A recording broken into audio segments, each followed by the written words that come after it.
Om Sahana Vavatu Sahanau Bhunaktu Sahaviryam Karavavahai Tejasvinavadhitamastu ma Vidvishavahai. Om Shanti Shanti Shanti.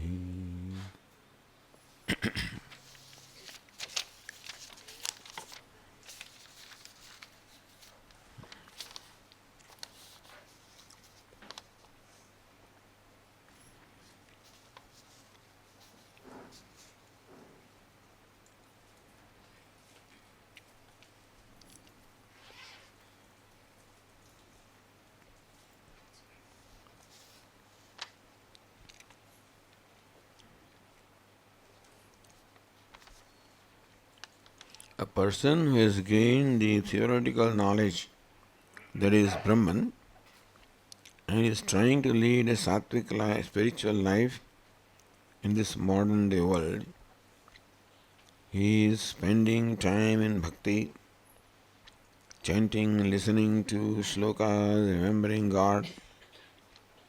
Is he assured of moksha after death? What's the proof that he would attain moksha? Moksha has to take place in this life itself. It's not something that has to happen after death. As Vedanta explains, moksha has to take place in this life itself because moksha is the reality about me. The self is already liberated and I have to recognize it. So I must recognize the nature of the self and abide in that knowledge. So gain the knowledge and abide in the knowledge, that is when you yourself know, you don't have to ask anybody. Am I free? It's something that you yourself know. Am I happy? Well, I know myself, whether I am or not. Similarly, am I free? You are the evidence yourself. But moksha is not something that comes just like that. It means one abides in the knowledge of oneself and that requires a constant shravanam, mananam, nididhyasanam. So, listening to shlokas, etc. is meant for antakana shuddhi.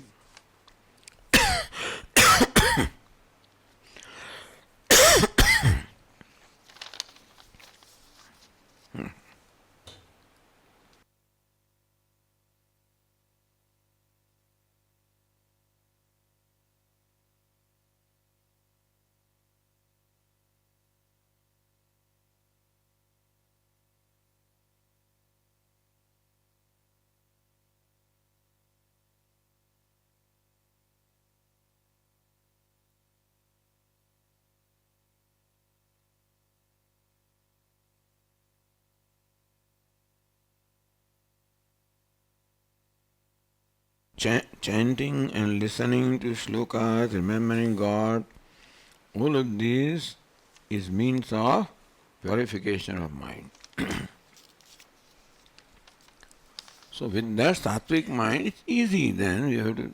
So when this is done all the time and you are abiding in your bhakti, then also the mind does become free from ragadveshas. And more the sattvika mind is, easier it is to understand the Upadesha.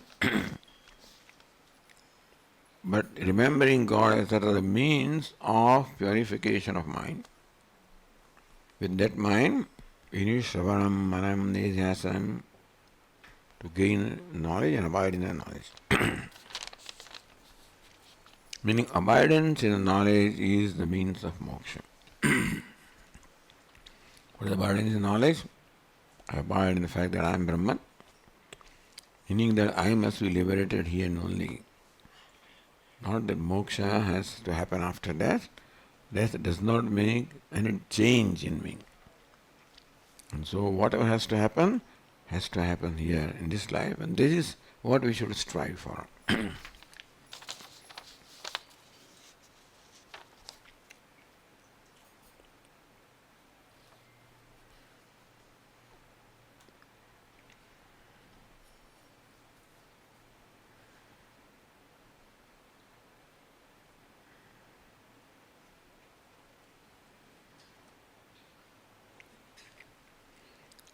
I am ignorant slash knower.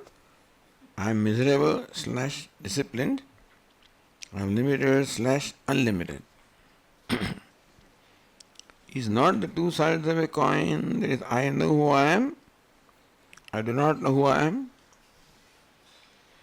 That is, I remains.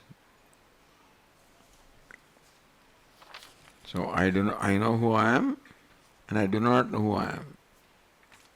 So I remain. So what happens to that?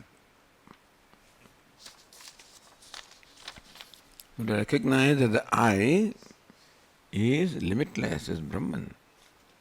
That knowledge is the means of freedom.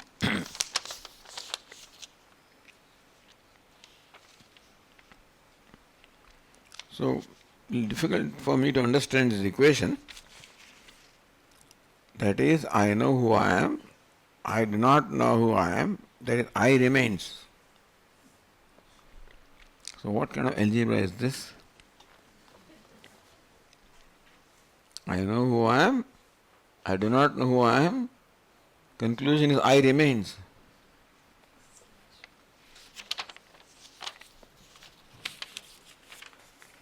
So if you can explain this a little further, then we can perhaps explore this.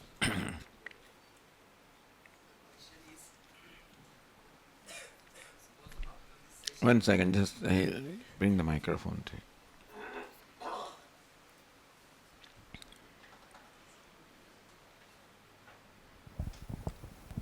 Hari Om Pranam.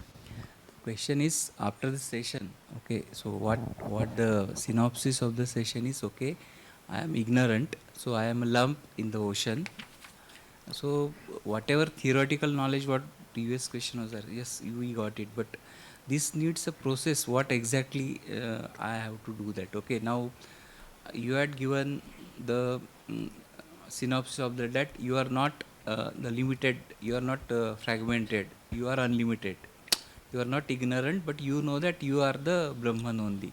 So what exactly is the process? What needs to be followed? Like maybe upasana, sadhana, whatever may be, n number of things like that process 1, 2, 3, 4. Then yes, then you can have it. So that is what the question is. That means one side of coin is okay, I am limited. Another side is okay, I am unlimited. But in between, there is a lot of thing in between. So that is what exactly needs to be followed. This is a session where we get all the process, but practical, that was the intention of the question. Okay. So first of all, we should keep on listening so that we get further and further clarity. And then we have to keep on reminding ourselves so that slowly that becomes our new habit. I am ignorant, I am a lump, this is the situation now. That has to be transformed into I am the ocean, I am limitless, I am consciousness.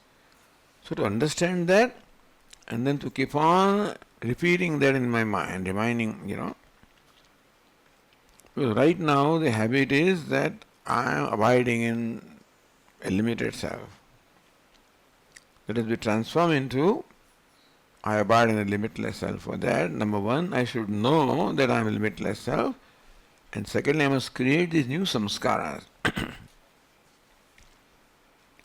To give you the example, which most people must have heard, here is a person who has been begging for the whole of his life, a beggar. Sitting outside the temple, in a row, the beggars are there. So some good person advised him, why don't you buy a lottery ticket? So he would buy 1 rupee ticket every month. And to his utter surprise, one day it happened that he hit the jackpot. He became a multi-millionaire overnight. Now he is a rich man. But since he has led the whole life as a beggar, that habit of taking myself as a beggar keeps on remaining. And therefore again and again I am beggar. That thought takes over him. Of course, he now wears new clothes and he has a car and a chauffeur and he keeps the keys in his hand and shows to the world. So he went to Mahalakshmi temple, which is where they were all sitting in the olden days. So he's very indebted to Goddess Mahalakshmi in Mumbai, There's a lane. So you go in there, he goes inside, prays to the Devi, thanks her, comes out. And on the veranda of this Mahalakshmi temple, a devotee has come with a huge basket full of laddus, and he is distributing laddus to the beggars. Our friend comes out, and after a while he is coming out of this lane, comes to his car, and his driver is quite surprised at him. He has 2 laddus in his hand. Because he was an expert. So when he inserted himself in that crowd, how he managed to go in the front and pick up 2 laddus. All happened habitually. It is his driver was looking at it in a strange way. Then he realized what he had done.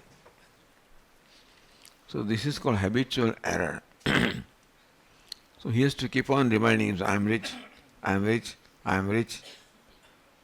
Because the old samskara of I am poor are so rooted that he has to create the new samskara. I am Brahman, I am Brahman, I am Brahman.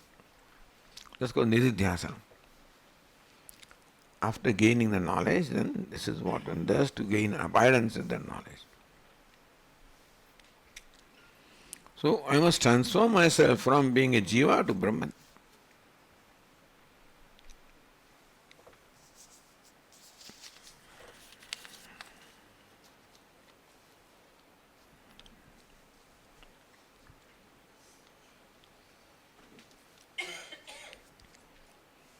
Is moksha or jivan mukti possible for a grihastha woman?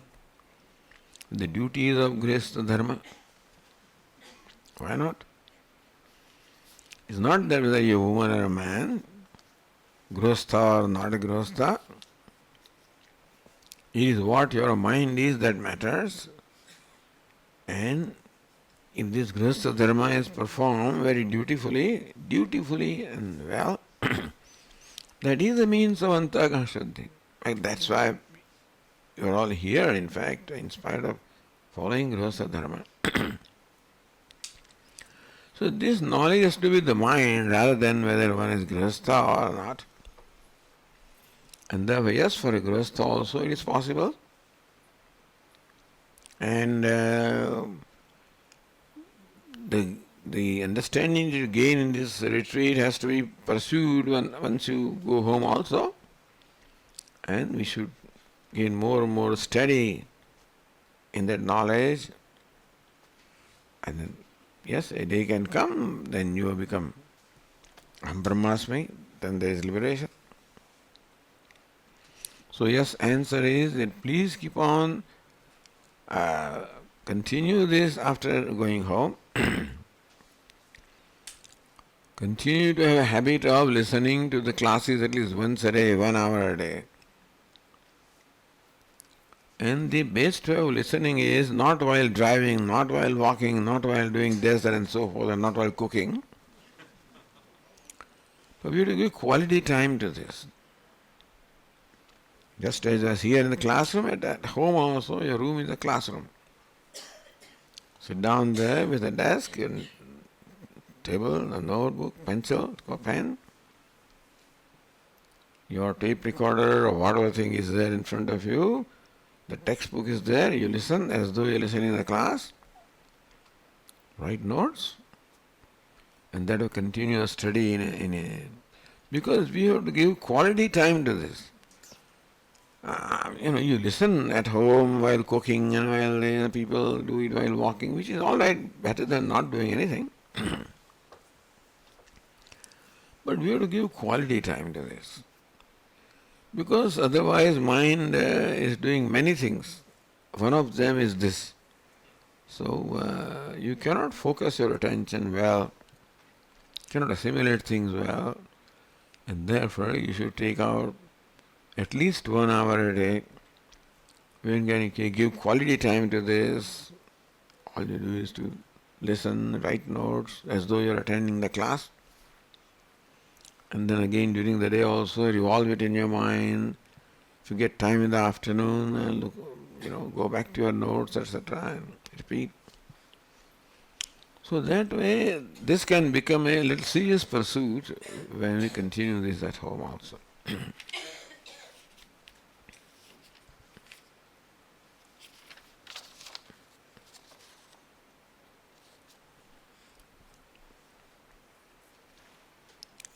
The different materials with which we do the Rudrabhisheka, is there a different result for each material that we offer to the Lord? I say yes. For that you would refer to a book called Deva Pujanam, in which the Rudrabhisheka and then the phala of each dravya is described there. So it is so. Supposedly there can be up to 11 different dravyas or materials which you offer to the Lord. On special occasion, I don't think you can do that every day. But yes, it is true that offering Abhisheka with different dravyas have a particular result, particular benefit.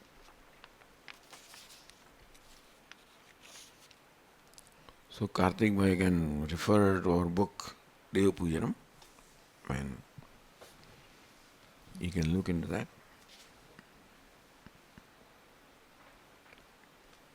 Any question?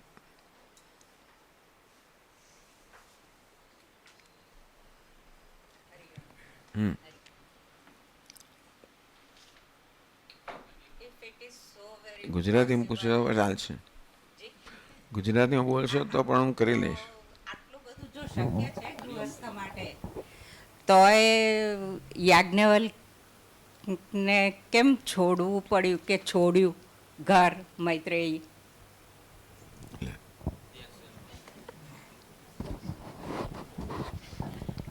No, because Yajnavalkya now, the question is, how come Yajnavalkya want to leave home? If he is a wise person and he has all this wisdom, then why did he need to leave home?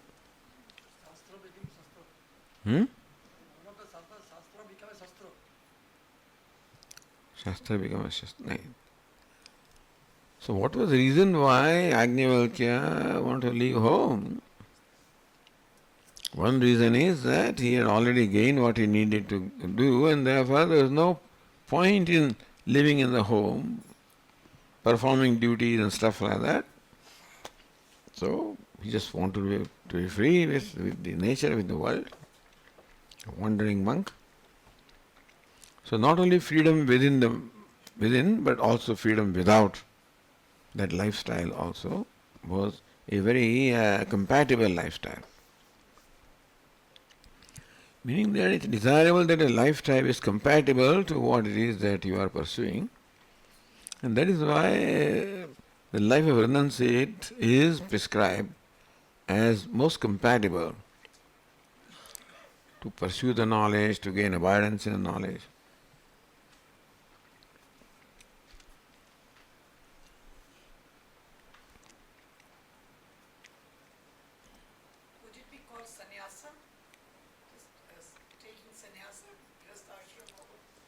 That's what he declared, that I want to now enter the sannyasa ashrama. I want to leave home, seeking your permission.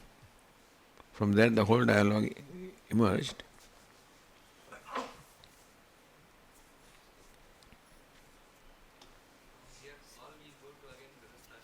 Hmm?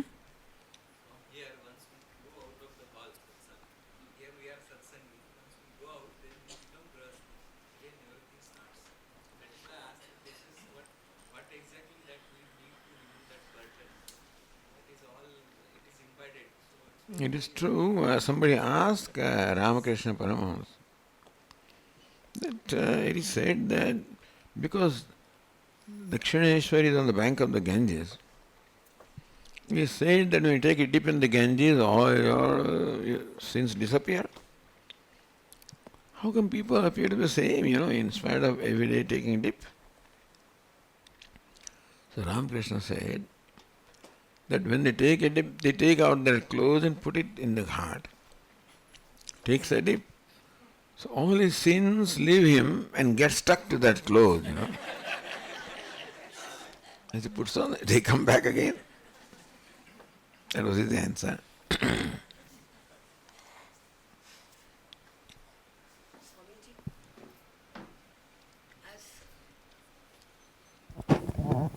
As I understand, I don't know whether I am right. Adi Shankaracharya ji has told that jnana karma samuchaya is not possible.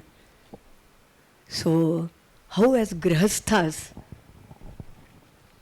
while being in the vyavaharika world, we can attain this parama jnana and being that jnana nishtha? So when Shankaracharya ji argues against the performance together of karma and knowledge, what he means is that karma requires one to maintain the notion that I am a doer, and knowledge requires one to give up that notion that I am a doer. So what you do in knowledge is quite contrary to what you do in karma. That's why he says you cannot combine them together.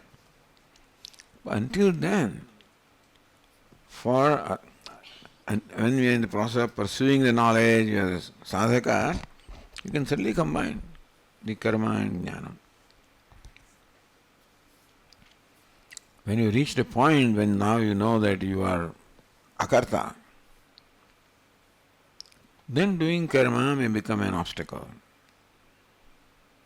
But until that knowledge takes place, both will contribute something to life. Because Ishavasya Upanishad talks about combining both karma and upasana, or vidya and upasana, with karma and vidya. So until then it is possible.